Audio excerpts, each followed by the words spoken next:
যুক্ত করছে অধিকার আদায়ের লড়াই, যে লড়াইয়ে আমরা একত্রিত হইতে পারছি। জন্য অসংখ্য ধন্যবাদ এই বাংলাদেশ শ্রমিক অধিকার পরিষদকে, ধন্যবাদ জানাই আব্দুর রহমান ভাইকে, ধন্যবাদ জানাই ডিবি নুরুল হক নূরকে, এত সুন্দর একটা সংগঠন তৈরি করছে যার প্রতিটা অঙ্গ সংগঠনে আছে অধিকার আদায়ের লড়াই।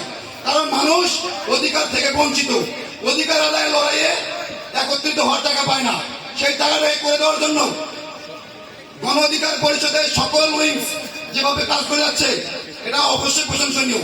আমরা আরো বলবো, শ্রমিকদের অধিকার হরণ হবে বাংলাদেশে, এরকম আর সুযোগ নাই। কারণ বাংলাদেশ শ্রমিক অধিকার পরিষদ স্বতন্ত্র প্রহরীর ভূমিকা থাকবে। বাংলাদেশ শ্রমিক অধিকার পরিষদ যদি কোথাও কখনো শ্রমিকদের অধিকার হরণ হয় সেখানে প্রতিরোধ করে তুলবে। বাংলাদেশ শ্রমিক অধিকার পরিষদ শ্রমিকদের ন্যায্য দাবি আদায়ে সর্বোচ্চ ভূমিকা গ্রহণ করবে আশা করি আমরা। তাই বলবো, বাংলাদেশ শ্রমিক অধিকার পরিষদ যেখানেই যাবে শ্রমিক অধিকার পরিষদ সেখানে প্রতিরোধ করে তুলবে। বাংলাদেশে 3 বছরের মধ্যে এত অল্প সময়ের ভিতরে একমাত্র শ্রমিক সংগঠন সারা বাংলাদেশে কমিটিতে সক্ষমতা অর্জন করছে, সেটা হলো বাংলাদেশ শ্রমিক অধিকার পরিষদ, যেখানে তৃণমূল থেকে শুরু করে সব জায়গায় শুধু শ্রমিকদের অন্তর্ভুক্তি করা হয়েছে।